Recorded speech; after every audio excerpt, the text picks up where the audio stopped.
Meet Uncle Sam. He has a lot of bills to pay. Almost $4 trillion worth every year.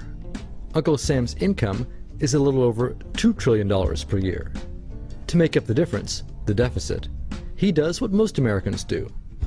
He borrows money. When Uncle Sam takes out a loan, he calls it a bond. Bonds can be held by banks, investors, or even foreign governments. Uncle Sam has to promise to pay interest on these bonds, just as you do on any loan you take out. Ever think about paying your mortgage with your credit card? That's exactly what Uncle Sam does. He takes out new loans, new bonds, so that he can make payments on the old ones. All those loans, and especially all that interest, adds up. Right now, Uncle Sam owes about $14 trillion. To put that in perspective, 14 trillion is about the same as the national GDP, the total value of all the goods and services produced by the American economy in an entire year. It's such a huge amount of money that Uncle Sam is starting to run out of people to borrow from, and he's having trouble just paying the interest on his loans. The obvious solution would be to either cut spending or increase taxes. But if he cuts spending, the people that he's spending money on would complain that they don't have money to spend, and that he was hurting the economy. If he tried to raise taxes enough to close this gap, not only would people definitely have less money to spend, he'd probably have riots on his hands. So Uncle Sam chooses the easy way to make money. Just make it. He calls up the Federal Reserve, which is our central bank, and, like magic, dollars are created and deposited in banks all around America. The problem is that the more of something there is, the less it's worth. Same goes for the US dollar. The more dollars there are, the less each one will buy. That's why commodities like gasoline, food, and gold become more expensive when Uncle Sam does his money-making magic. The commodities aren't really worth more. Your money is just worth less. That's called inflation. Remember the foreign governments that lent money to Uncle Sam? When they lent money to the American government, something interesting happened. It made the US look richer, and their countries look poorer. When a country looks poor compared to America, $1 of our money buys a lot of their money. So they can pay their workers only a few pennies a day.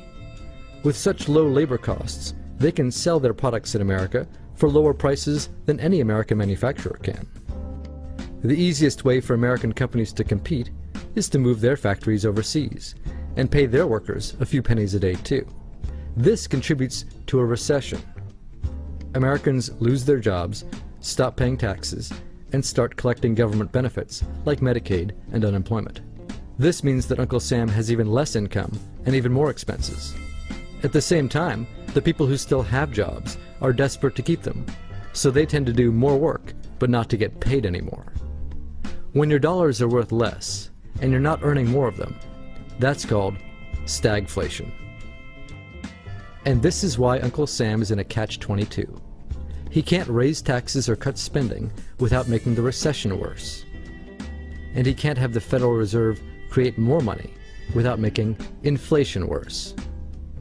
For now, he can keep borrowing money, but since he can't even pay the interest on the loans he already has, it just makes his inevitable bankruptcy even worse.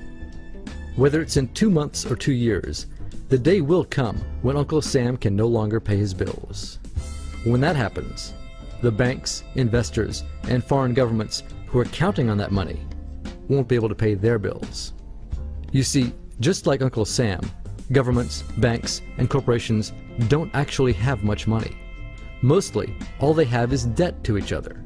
If one link in the debt chain stops paying, defaults, the whole thing falls apart. If investors can't pay their bills, corporations won't be able to pay their employees. If banks can't pay their bills, you won't be able to take out a loan, use a credit card, or even withdraw your savings. If foreign governments can't pay their bills, their own banks and corporations will have the same problems. That's called a global economic collapse.